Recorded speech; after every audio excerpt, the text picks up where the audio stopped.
Bonjour les enfants, c'est le dernier jour de l'année 2020 et j'ai choisi pour aujourd'hui un conte de Grimm, Dame Hiver, illustré par Nathalie Novi. Dame Hiver. Une veuve avait 2 filles. L'une était belle et travailleuse, l'autre était laide et paresseuse. Mais comme la laide et paresseuse était sa vraie fille, la mère la préférait, et de très loin.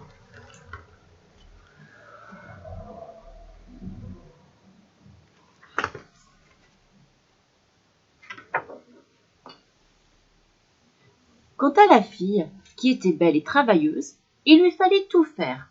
Elle était la Cendrillon de la maison, même que tous les jours, on l'envoyait dans la grand-rue où, assise sur la margelle d'un puits, elle filait tant et tant que les doigts lui saignaient. Un soir, que sa bobine était toute trempée de sang, la fillette se pencha pour la laver dans l'eau du puits. Or, la bobine lui échappa et tomba tout au fond.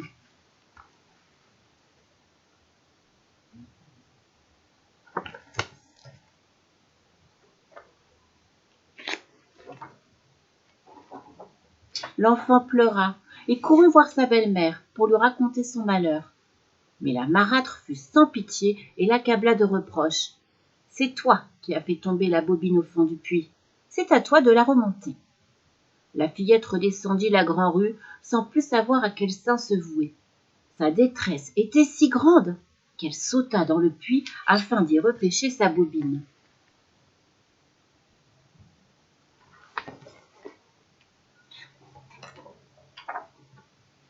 Là, elle perdit connaissance et puis se réveilla. Quand elle eut repris ses esprits, elle se retrouva au beau milieu d'une prairie fort jolie. Le soleil brillait, des milliers et des milliers de fleurs l'entouraient. La fillette traversa la prairie et vit un four à pain. Le four en était plein, et le pain lui cria « Oh toi, tire-moi de là avant que je ne brûle. Il y a tant de temps déjà que je croustille. »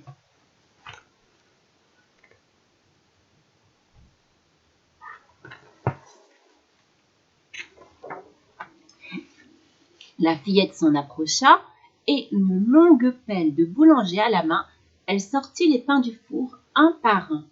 Puis elle reprit son chemin et arriva au pied d'un arbre couvert de pommes qui lui cria « Oh toi, secoue-moi, secoue-moi. Quand les pommes sont mûres, il faut les manger. » La fillette secoua le pommier, les pommes tombèrent en pluie si drue que sur l'arbre il n'y eut bientôt plus une seule pomme. L'enfant les ramassa, puis toutes les pommes mises en tas, elle reprit son chemin.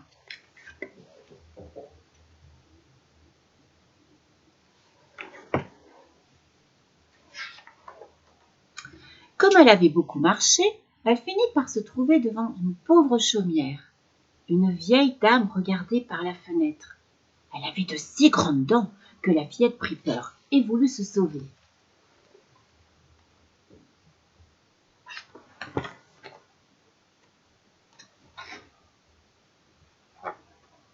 Mais la vieille dame lui cria « Ma chère enfant, de quoi as-tu peur? Reste auprès de moi. Si tu travailles comme il faut dans ma maison, tu t'en trouveras bien. Je ne te demanderai qu'une chose, refaire mon lit, bien secouer mes édredons pour que, les plumes volant au gré des vents, il neige sur terre. Je suis Dame Hiver. »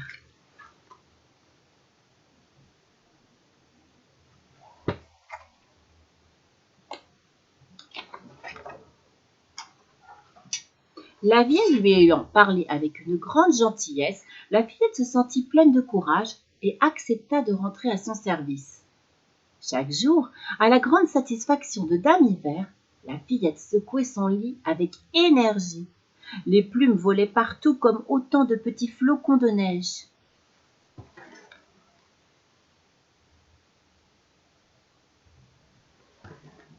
En retour, la vieille la traitait avec bonté. Jamais elle ne la grondait, sans compter qu'elle lui servait chaque jour quelques viandes, tantôt du pot-au-feu, tantôt du rôti.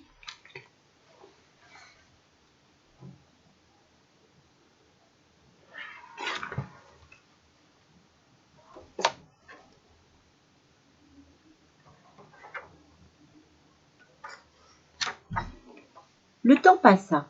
La fillette se prit de mélancolie. Tout d'abord, elle n'en comprit pas la raison, mais finalement, elle réalisa qu'elle s'ennuyait de chez elle. Elle était pourtant 1000 fois plus heureuse en ces lieux, mais oui, vraiment, il fallait qu'elle retourne à la maison. Elle finit par dire « Je m'ennuie de chez moi. Il est vrai que je suis bien ici, mais je ne peux pas y rester plus longtemps. Il faut que je remonte auprès des miens. » Dame Hiver répliqua « Je suis heureuse que tu veuilles rentrer chez toi, et comme tu m'as servi avec fidélité, je vais t'accompagner jusque là-haut. » Et sur ces mots, elle la prit par la main et la mena au pied d'un grand portail qui s'ouvrit. Comme la fillette passait sous le grand porche, une pluie d'or s'abattit sur elle, une grosse pluie d'or qui resta collée à ses vêtements et la recouvrit tout entière. « Tout cet or est pour toi. Tu as si bien travaillé que tu l'as mérité, » dit Dame Hiver, en lui rendant aussi la bobine qui était tombée dans le puits.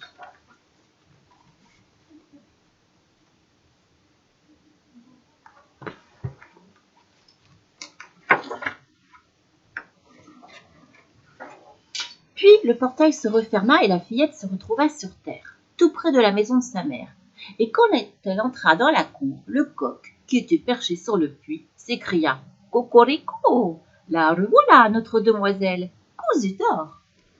La fillette entra dans la maison et comme elle était vêtue d'or de la tête aux pieds, sa mère et sa sœur l'accueillirent à bras ouverts. Et puis elle leur raconta ce qui lui était arrivé.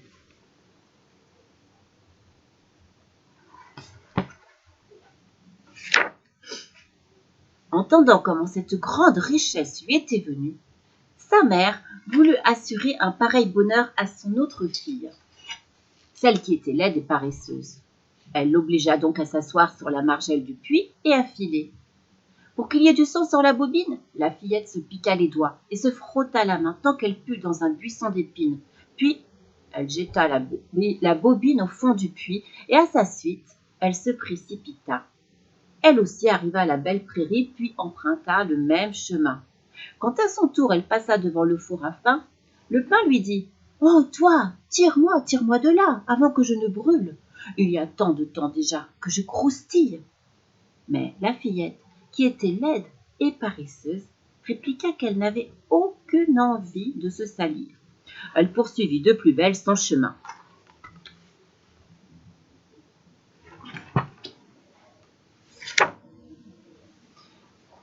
Elle eut ainsi tôt fait d'arriver au pied du pommier, qui s'écria « Oh, toi, secoue-moi, secoue-moi. Quand les pommes sont mûres, il faut les manger. » Mais elle lui répondit « Il faudrait beau voir pour que l'une me tombe sur la tête. » Sur ces mots, elle poursuivit son chemin. Arrivée à la chaumière de Dame Hiver, elle ne s'effraya en rien, car elle avait été prévenue que celle-ci avait de grandes dents, et sur le champ, elle entra à son service.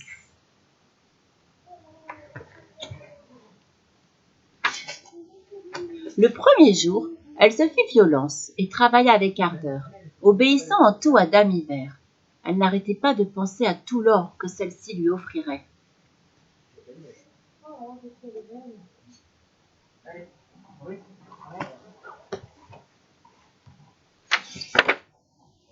Mais le deuxième jour, elle commença à paresser, et le matin du troisième, plus encore, elle refusa de se lever. Au contraire de ce qui était convenu, elle ne refit pas le lit de Dame Hiver, pas plus qu'elle n'en secoua les édredons. Et ce jour-là, pas une plume ne s'envola. Dame Hiver ne tarda pas à se lasser de tant de paresse et congédia la fillette, celle qui était laide et paresseuse. Elle en fut toute heureuse, se disant, dans ces conditions, que la pluie d'or était pour bientôt. D'ailleurs, Dame Hiver la menait jusqu'au portail. Mais comme elle en franchissait le seuil, au lieu de l'or espéré, une pleine bassine de résine, de goudron de bois, une pleine bassine de pois se déversa sur elle. « Voilà le salaire de ton travail, » dit Dame Hiver en refermant son portail.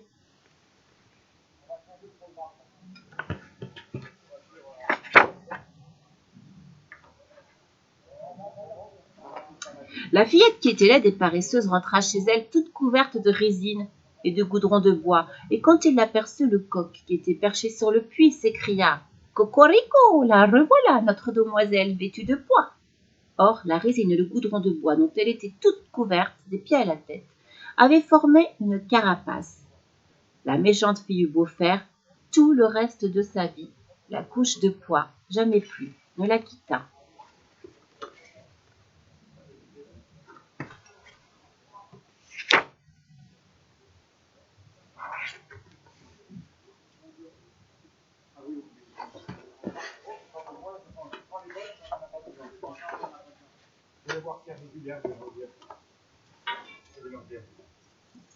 Non, parce que là, on ne sort plus. Hein. Au revoir les enfants, à bientôt. Je vous souhaite une très belle fin d'année, une très belle année 2021. J'espère vous retrouver bientôt pour plein de nouvelles histoires.